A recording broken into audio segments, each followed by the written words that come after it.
కష్టం నీకు అర్థమవ్వదు. పుట్టినప్పటి నుంచే నేను అదృష్టం లేనివాడిని.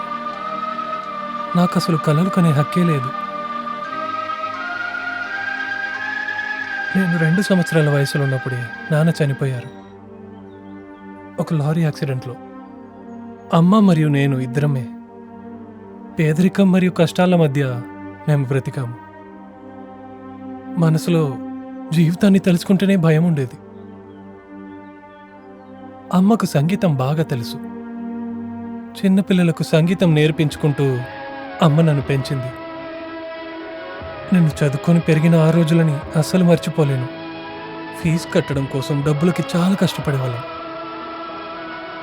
ఐటీఐ సర్టిఫికెట్తో ఊరికెళ్తే నేను విన్న మొదటి విషయం మా అమ్మ సావు గురించే.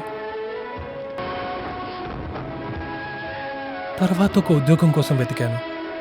తర్వాత ఈ ప్రయాణం భరత్ కన్స్ట్రక్షన్స్లో వచ్చి ముగించింది. కృష్ణకుమార్ సారి నాకు కొత్త జీవితాన్ని ఇచ్చారు.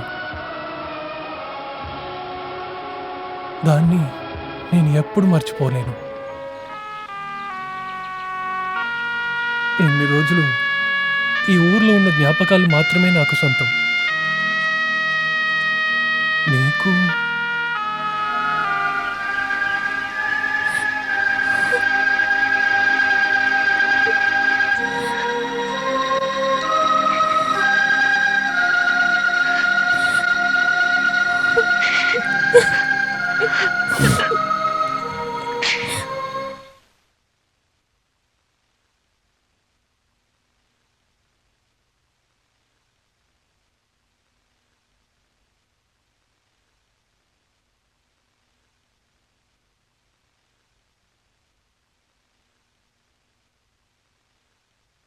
సార్, సైట్లో మన వర్క్ ఇంకొక 2-3 రోజుల్లో అయిపోతుంది సార్.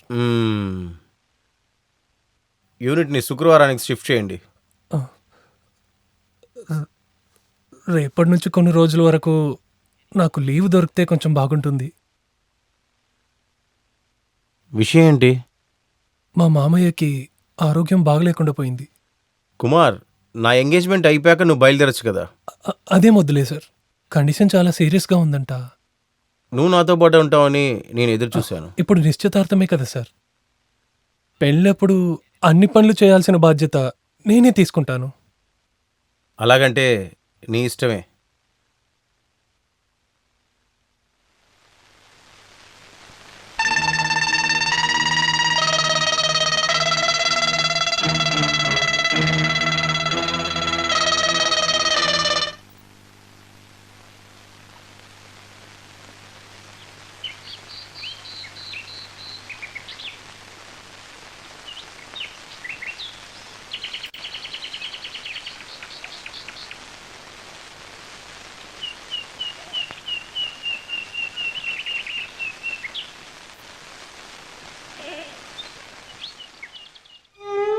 ఎక్కడికి వెళ్తున్నారు? నేను వెళ్తున్నాను గుణ. ఎక్కడికి? నగరానికి. వెళ్ళేసి ఎప్పుడు వస్తారు? మళ్ళీ ఒక రోజు వస్తాను. గుణ చాలా బాగా చదువుకోవాలి, పెద్ద మనిషి అవ్వాలి.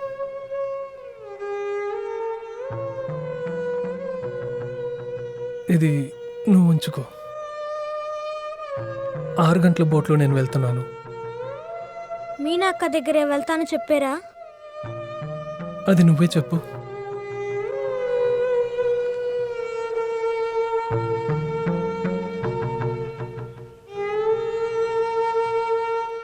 తిరిగి ఎప్పుడు వస్తారని అడిగిందికి అతను ఏమీ చెప్పలేదు. అతని కన్నులో నీళ్ళు తిరిగాయి. ఈ ఫ్లూట్ని ఇచ్చారు. అతను తిరిగి చూడకుండా వెళ్ళేటప్పుడే నా కంట్లో కూడా నీళ్ళు తిరిగాయి. అతను చాలా మంచోళ్ళు కదా. అతను వెళ్ళింది చాలా కష్టంగా ఉంది కదా. వెళ్ళొద్దని మీరు ఒకసారి చెప్పొచ్చు కదా. 6 గంటల బోట్లోనే వెళ్తానని చెప్పారు.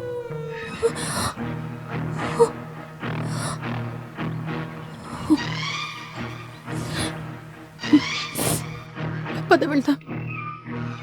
పెళ్ళయ్యాక సొంతూరికే తీసుకెళ్తాడు. ఎక్కడికెళ్తున్నావే? అది నేను బోట్ షెడ్ దాకా వెళ్ళొస్తాను. అక్కడికి ఎందుకు?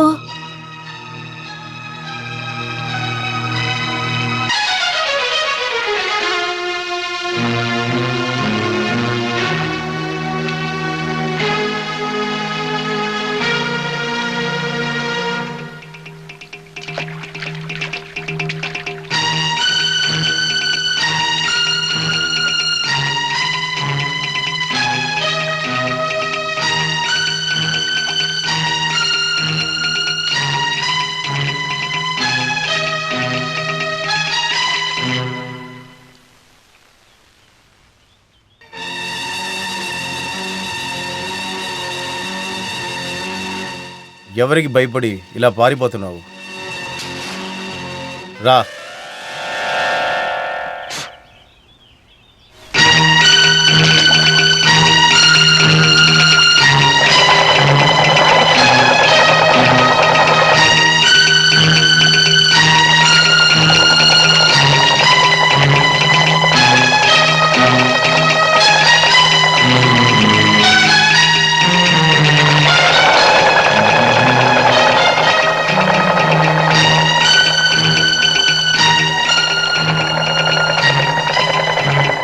ఇప్పుడు ఏం చేసేది?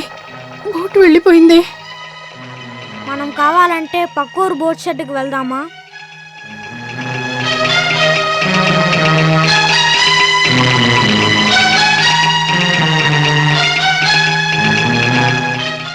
మీనాది ఏ తప్పు లేదు ఇందులో. ఆ అమ్మాయి అలా నోరు విప్పి చెప్తుంది నా దగ్గర.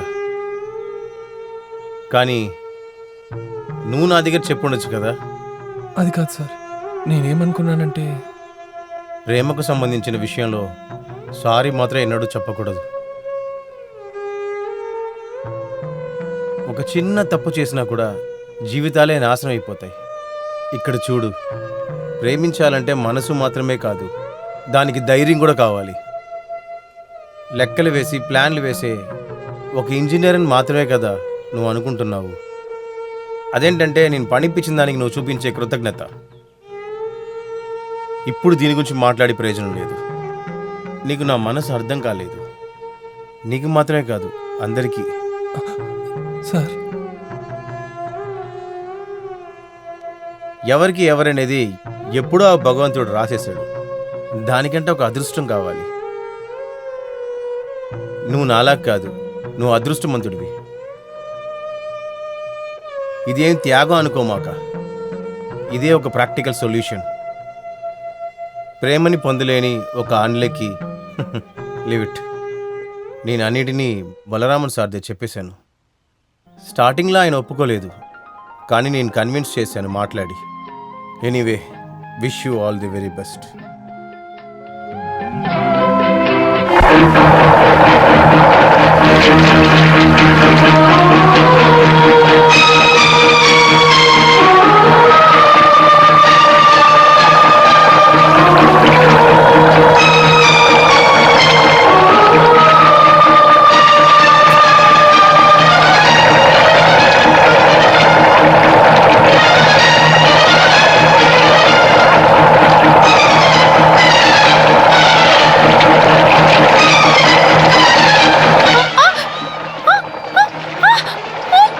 అయ్యో అక్క, కాపాడండి అక్క, కాపాడండి నన్ను.